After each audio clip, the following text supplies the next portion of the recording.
ஆட்டோக்காரன் அடிச்சதே இன்னும் அதிருது.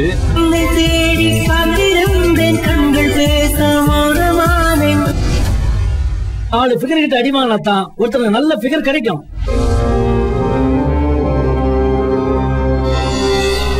நாங்க 4 காசு சம்பாதிச்சாதான் எங்களெல்லாம் பாத்தீங்களா? காதலுங்கிறது கடவுளால கொடுக்கப்பட்ட ஒரு இயற்கையான உணவுடா. எனக்கு என்னோட கௌரவமோ இந்த ஊரோட மானமும் தான் முக்கியம்.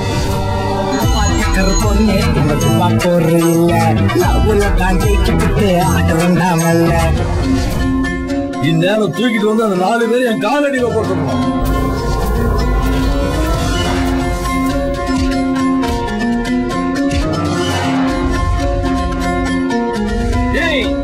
இனிமேல் எங்கேயாவது எப்பயாவது தங்கச்சி பின்னாடி சுத்துனதை பார்த்தேன்